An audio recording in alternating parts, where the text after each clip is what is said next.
Shivoham, Shivoham, Shiva. Shivoham, Shivoham, Shivoham, Shiva. Shivoham, Shivoham, Shivoham, Shiva. Satchidananda Rupam Shivoham, Shiva. Satchidananda Rupam, Shivoham, Shiva. Satchidananda Rupam Shivoham, Shiva. Satchidananda Rupam, Shivoham, Shiva. Shivoham, Shivoham, Shivoham, Shiva. Shivoham, Shivoham, Shiva. Shivoham, Shivoham, Shivoham, Shiva. Shivoham, Shivoham, Shiva. Satchidananda Rupam Shivoham, Shiva.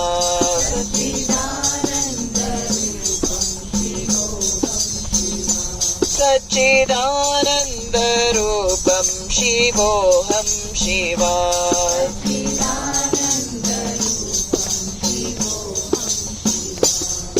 Shivoham, Shivoham, Shivoham, Shiva. Shivoham, Satchidananda Rupam Shivoham, Shiva.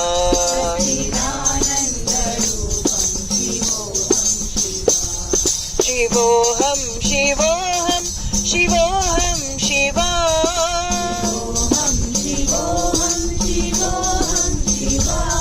Shivoham, Shiva. Shivoham, Shiva. Shivoham, Shiva. Shivoham, Shivoham, Shivoham, Shiva.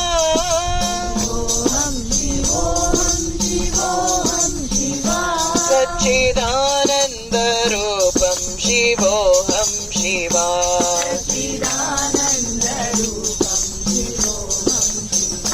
Satchidananda Rupam Shivoham, Shiva.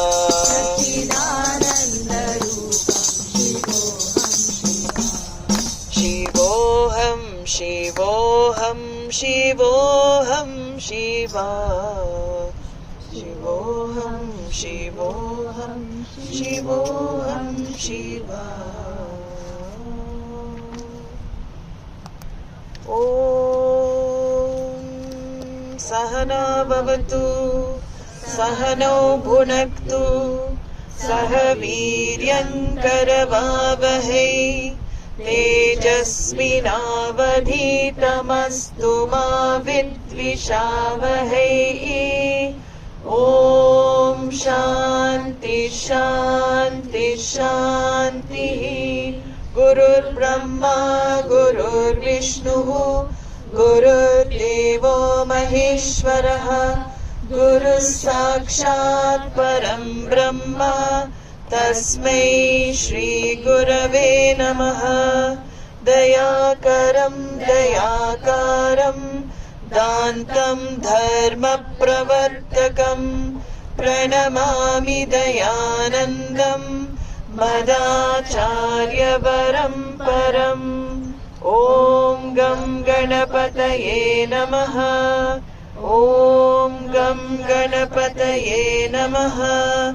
Om Gam Ganapataye Namaha.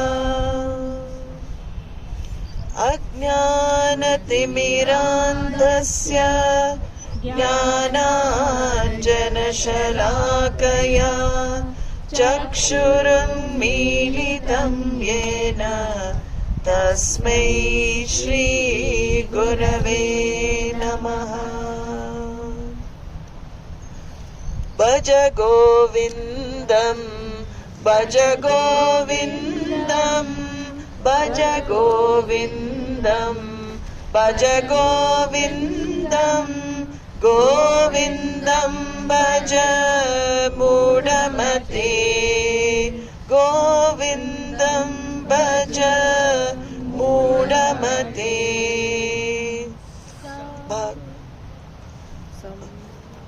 Bhagavad Gita Kinchidadhita.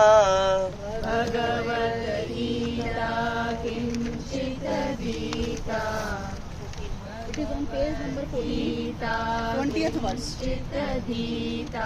Ganga Jala Lava Kanika Pita.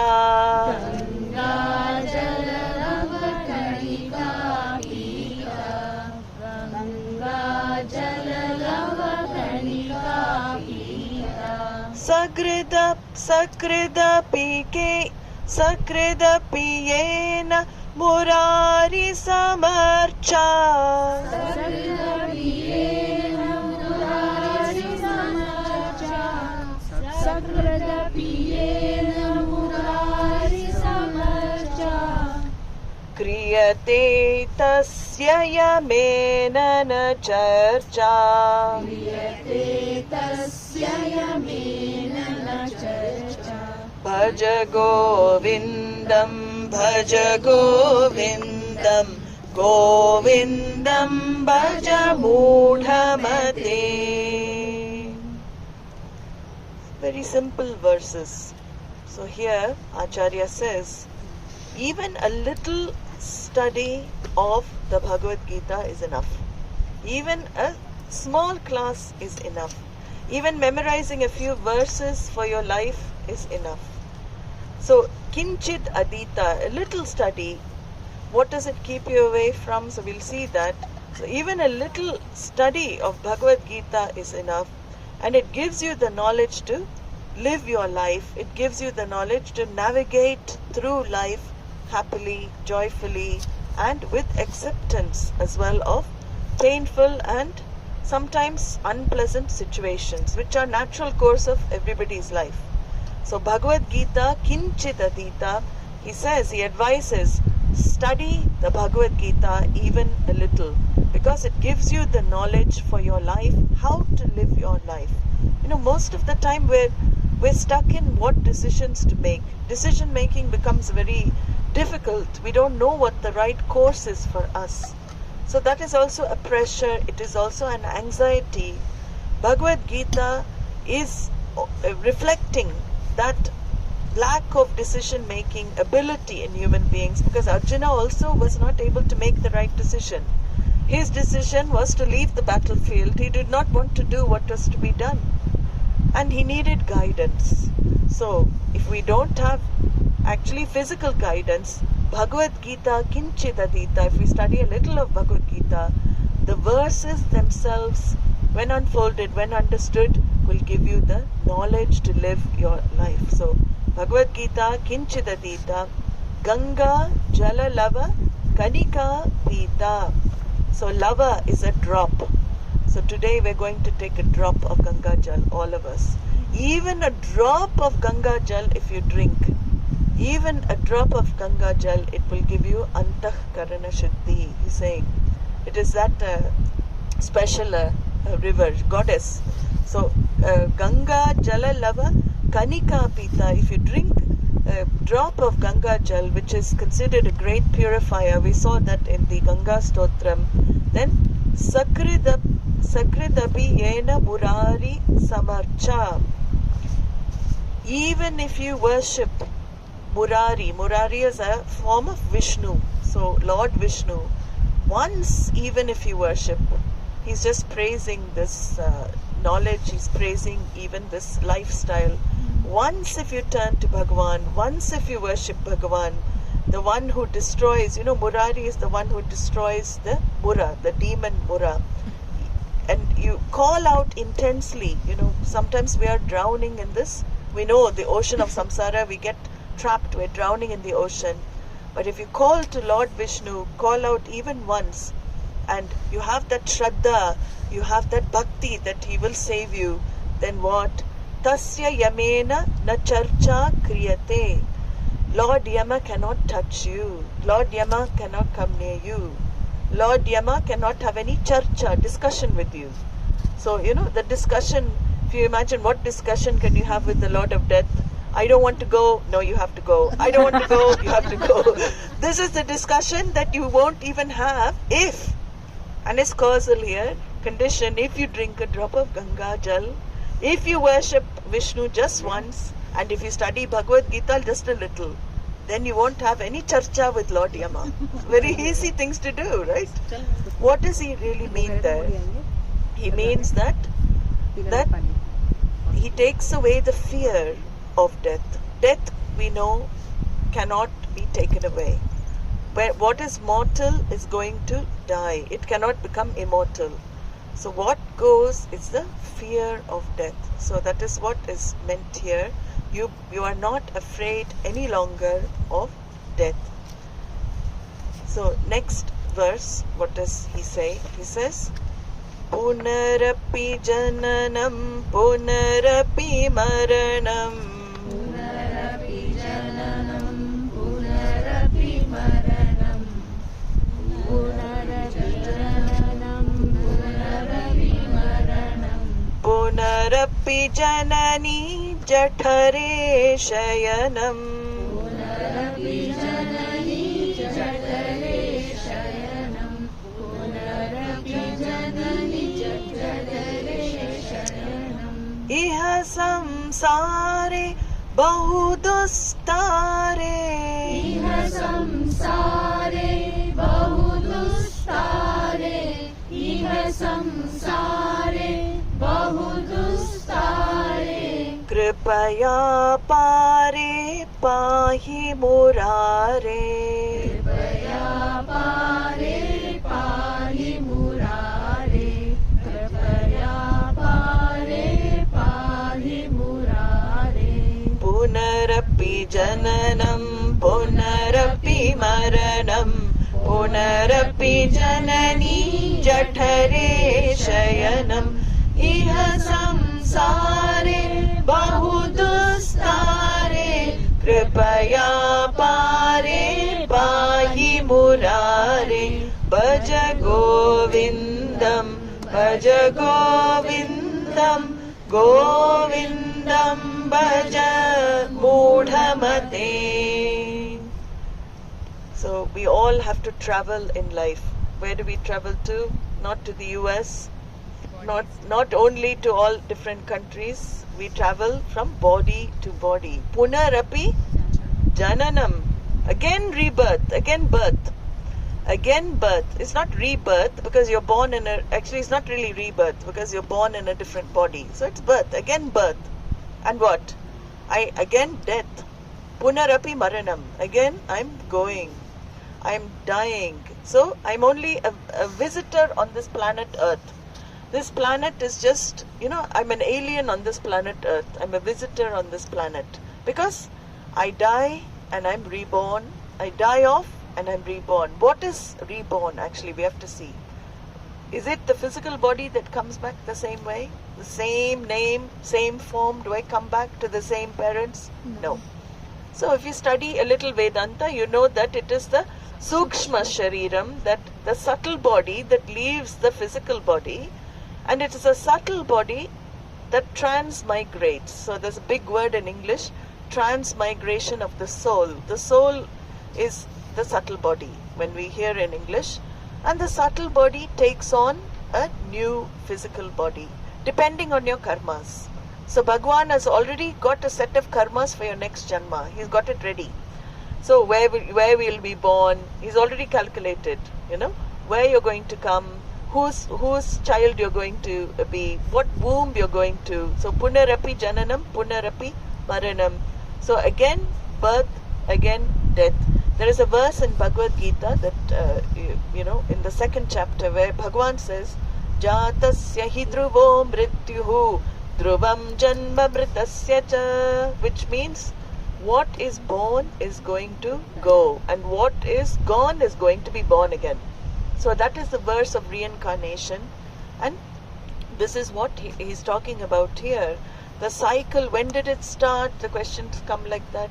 It's beginningless. We don't know when it started, but it has an end. Where does it have an end? Punarapi maranam stops when you recognize you were never born, you never died in the first place.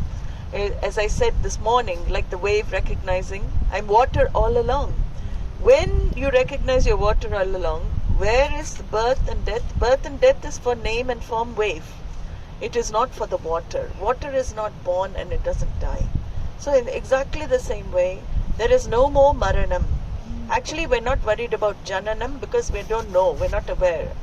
Although you can see when the baby, I always think, why didn't Bhagwan create it? Baby is popping out, ha ha ha ha, wonderful, I'm here. You don't see any baby popping out laughing, right? Babies come out screaming their heads off, because they know, oh no, punarapi jananam. Babies recognize punarapi jananam. Otherwise, Bhagwan would have made them laugh. Coming out very happy, oh, I'm back on earth. They're not happy. Only the parents are happy. Little do the parents know, poor thing. Saying, oh no, I have to go through this again. Having my nappies, my diapers changed. And then going through all this. So, whole of life continues. And that's why we want to get out of the cycle. As a person who wants spiritual success wants to get out of the cycle. We don't want to be reborn. That is called discovery of the self. So, the cycle is beginningless. We don't know when it comes. Then he says, Punarapi Janani Jatare Shayanam. So this Janani means mother, Jatare means womb. And Punarapi, again and again, you're back in another womb. So from womb to tomb to womb, womb to tomb to womb. You're back in, and which womb? We don't know.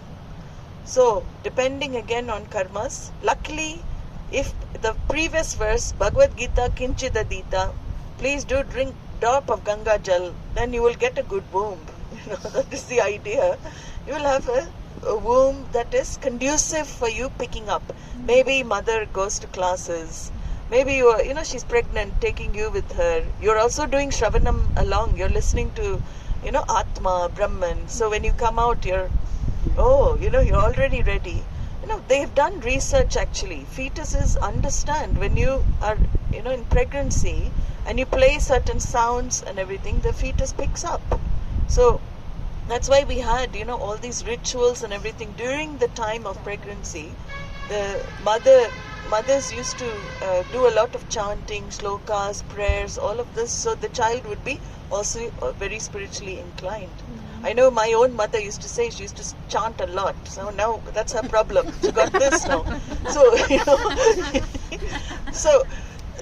this is, if you do a lot, you get, the child gets it.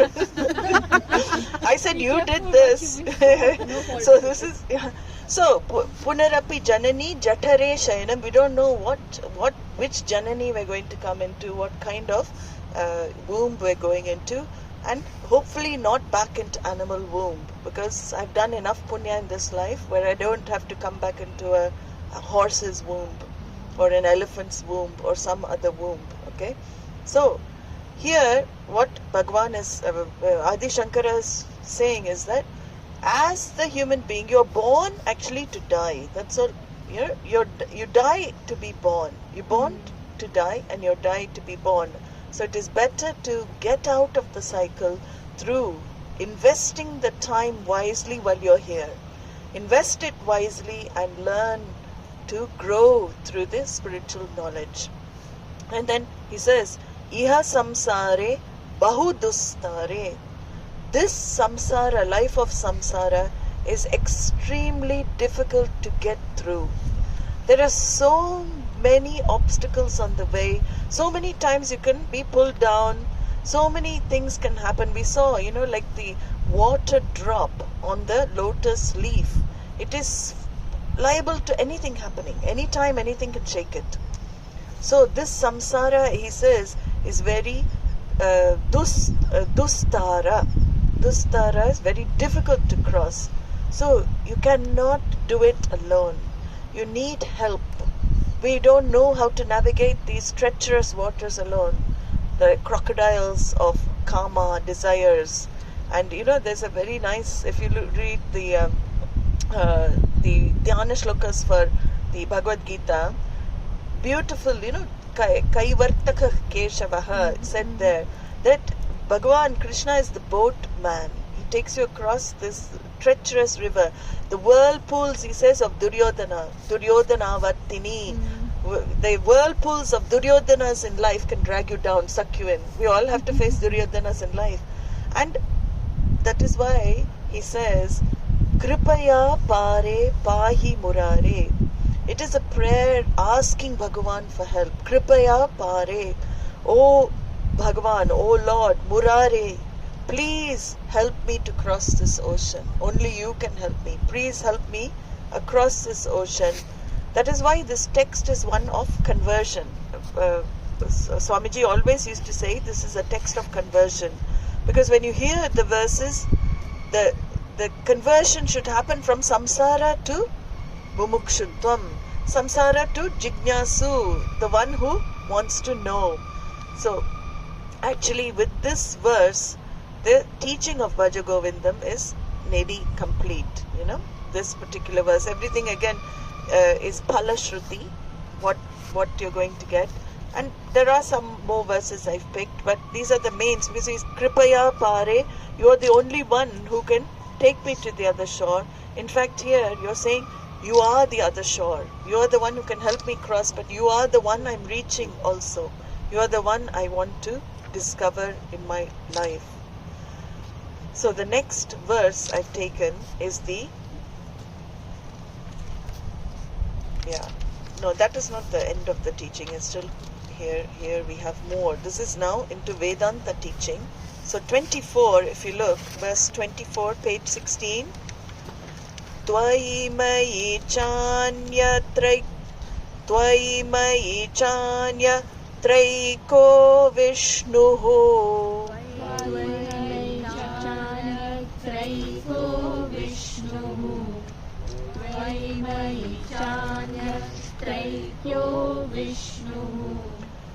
Vyartam kupyasi maya sahisnuhu.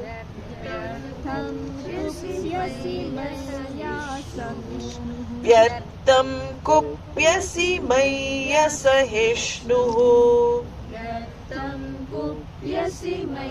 sahisnuhu. Bhava samachitta sarvatra tvam.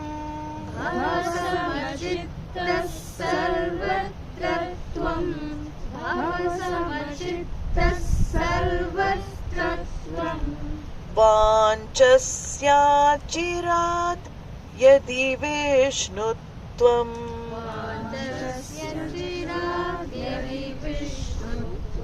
Vanchasya chirat. You have to do that quickly, I think. Vanchasya chirat. Vanchasya chirat. Like that if you can do. Vanchasya chirat yadi vishnutvam. Vanchasya chirat yadi vishnutvam. Tvai mai chanya traiko Vishnuhu. Vyartam kupyasi maya sahisnuhu. Bhava samachitta sarvatra tvam. Vanchasya chirat yadi vishnutvam.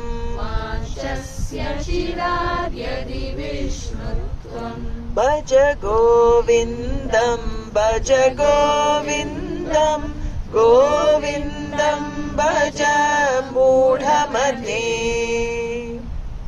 So this is a very beautiful verse. And what does Adi Shankara say here? So here he discusses Ishvara, Tatpada. We call it Tatpada.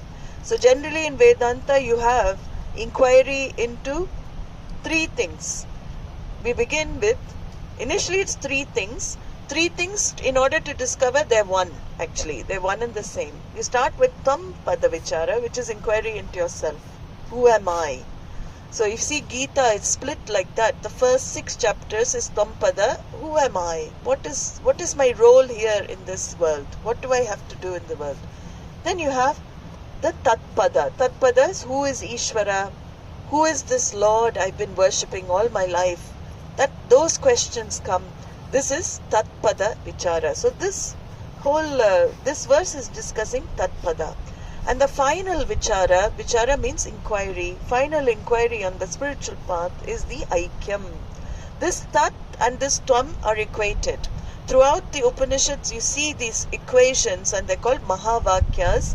They're equated, the tat and the tvam. And how are they equated? Not on the physical level. This physical body cannot be Krishna. This physical body cannot be Rama. This is where people get mistaken. No, I can't be Bhagwan. I can't be Bhagwan. Dvaita, people who in duality or the dual darshanams, they're saying it's blasphemy. How can you be Krishna? You can't be Krishna. So it is not what the tradition unfolds is that you can never be equal on the level of the body. In fact, we don't believe in equal rights. In the whole world is fighting for equality, racial equality, gender equality, this transgender equality. God knows what are the equality. In this transactional reality, we cannot be equal. Why? Because upadhi is different. All the body, mind, senses of people, and that is a fact, it is a law. So fighting for equal, to be equal is a losing battle. You can see any organization fighting for equal rights, is very difficult to get, right? So this equality we can only do to some level, but the upadhi is different. The whole world is made differently. Vaichitrya chitri kritam. So equality is not on the level of name, form and function, because everyone has different name, form and function. Equality is where then? Union is where? It is on the intrinsic level, on the innate level, that the swarupa of Ishvara, the nature of Ishvara is the same as the nature of Jiva.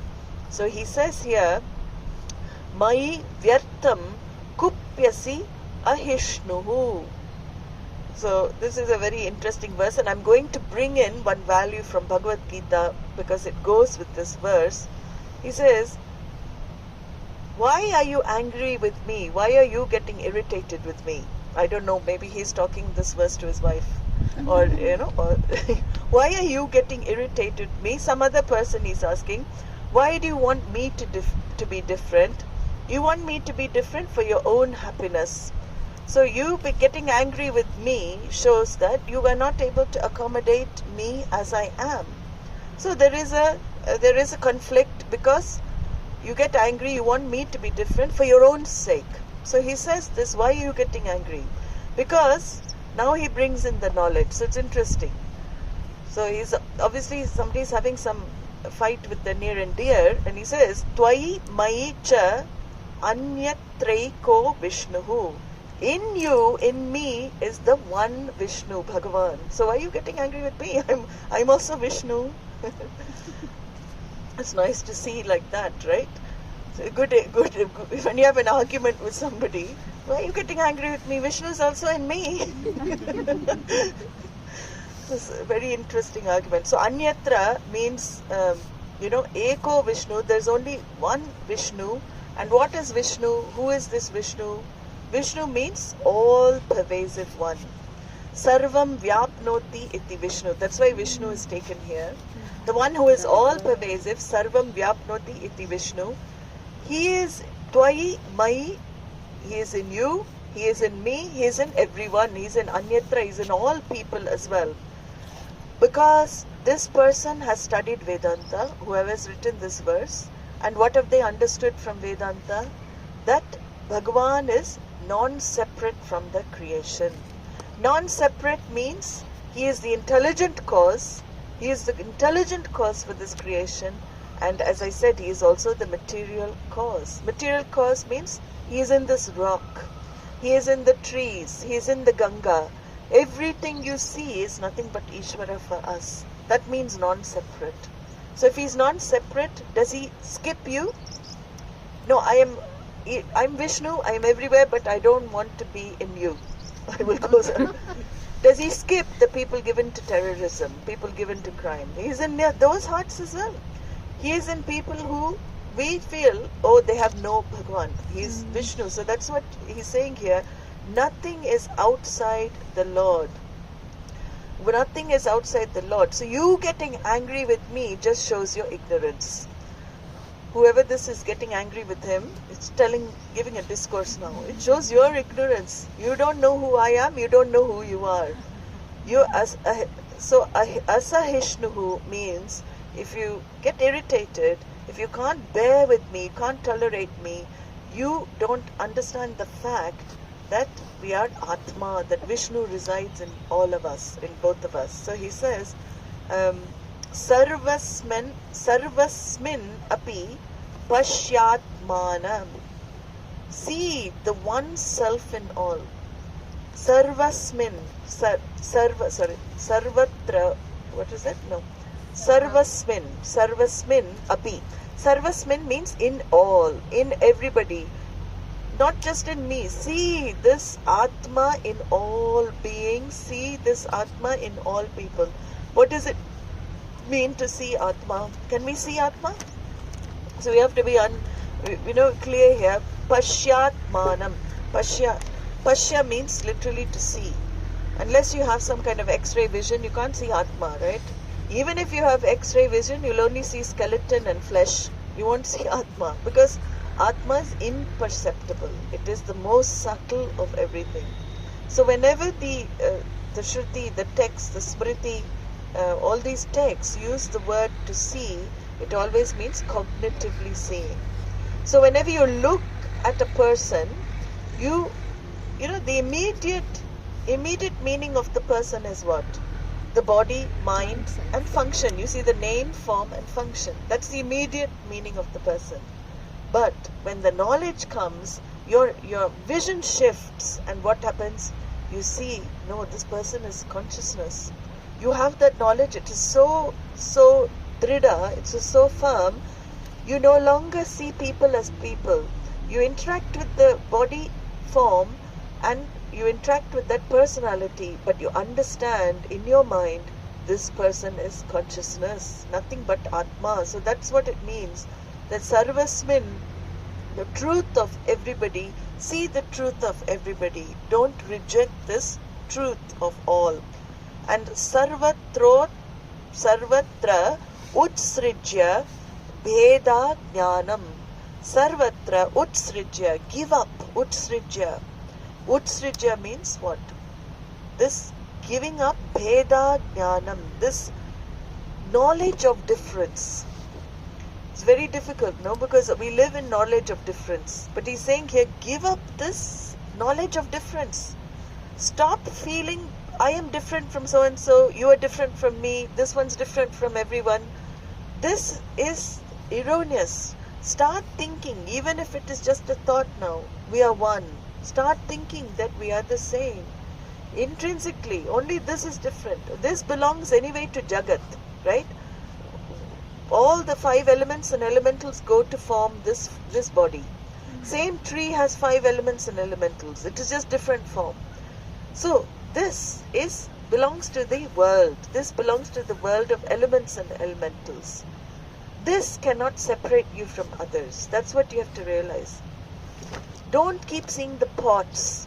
Don't keep seeing the different sizes of the pots. Keep understanding there's only one space in the pot. Outside the pot, there is only one space. So he says, Sarvatra utsrijya bheda jnanam.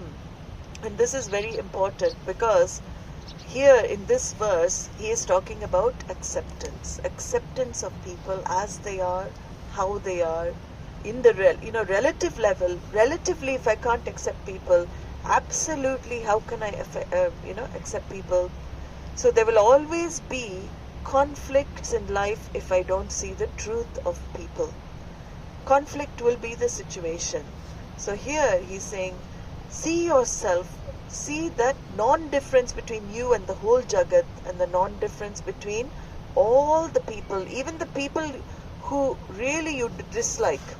Even the people you dislike are one with you. This is very difficult to understand, right? Your neighbor who is constantly making noise, you're saying that he is also Atma. Very difficult to accept, but it is the truth. He is also Atma. Neighbor is making your life miserable, but he is Atma as well. So here, how do we practice seeing the neighbor as Atma? So we have to see now, relatively we have to accept, So that's where there is in the 13th chapter of Bhagavad Gita, there is a value. What is this value? It is called kshantihi. So I'm bringing that in because it fits beautifully with this verse. Kshantihi means accommodating others. See, today in the meditation, we talked about this accommodation of others, assimilating that others also have background.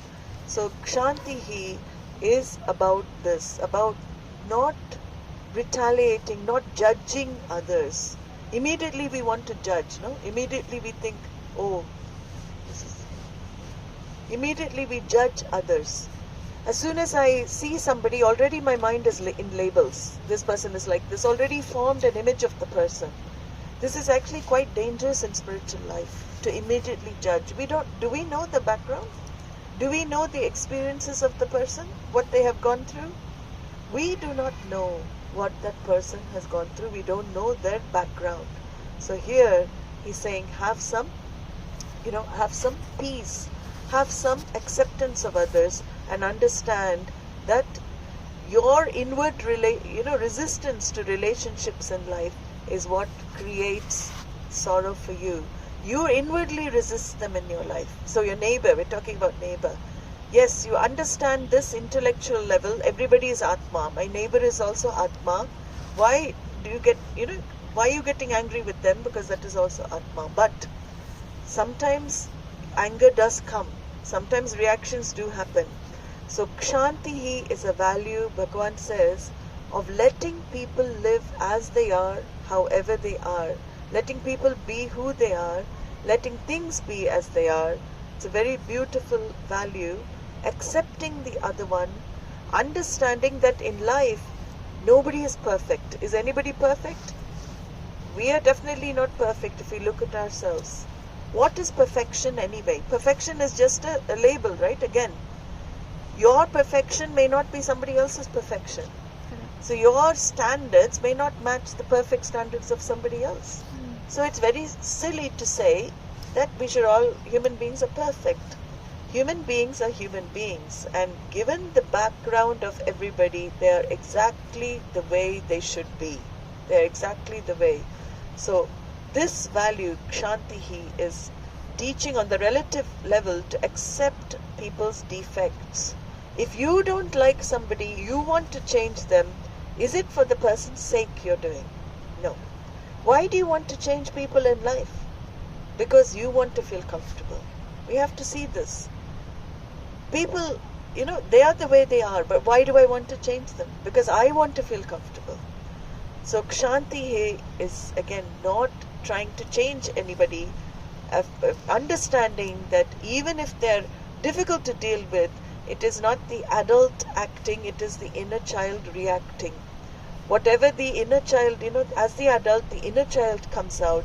And as I said just a few classes before, it is like mental vomit, whatever comes out from the human being, they cannot help. And I don't need to swallow the vomit. I can be objective. It's called objectivity. So, kshantihi means I don't expect people to be in a certain way to suit my wants, to suit my needs.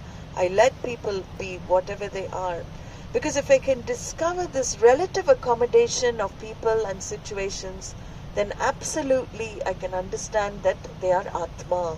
So absolute recognition of the nature, the true nature of human beings depends on your relative acceptance of them as human beings. So this is why this requires work. Then seeing that person as Atma will come very naturally. So another a way of assimilating the person's behavior is to, as I said, understand the background of the person. Understand that there is a reason. For every effect in life, there is a cause. I don't need to go back and dig into the cause, but I understand what. There is a reason for what they are, reason for what they are doing. So this value of kshantihi, it is discovering the compassionate you.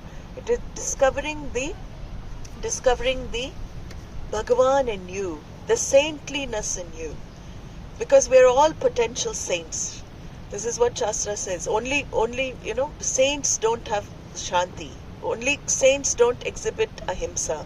Even the human being has the potential to have this ahimsa and this Shanti because they go together.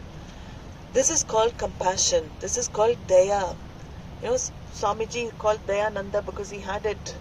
Everybody who has dealt with him, he was that daya. He couldn't bear to see suffering. He always wanted to relieve. Even though we know everything is one, we know that the body is going through karma, all of this, still we relieve the suffering of others. This is again discovering Shantihi. So it is a very beautiful value to cultivate. Bhagavan says it is a practice you do, and it is very easy to do with people who live in thousands of miles away from you that you don't know. So people who live in France, I have Shanti towards all French people, right? I can easily say that. I don't. Because you live there. So if you live in the country, then that is when we have to practice. So when some people are close to you, those are the people we practice the Shanti with. People who are distant from us, they don't trigger anything in us. It is the near and dear only, or the people in our orbit that we come close to, that trigger us. So Kshanti is not something that, when you're by yourself and you tell everybody, oh, I have Kshanti, I'm such a tolerant person. Then when you're put in some situation, immediately you erupt, right? The tolerance you'll see when you're put in the situation. So this is a value of non-reactiveness. It's a very beautiful value, non-reactiveness. Not just to people, to situations. Am I able to take unpleasant situations without reaction? So, non-reactiveness, accept others as they are. This is the way they are. Like the mountains, like the river. Am I complaining here?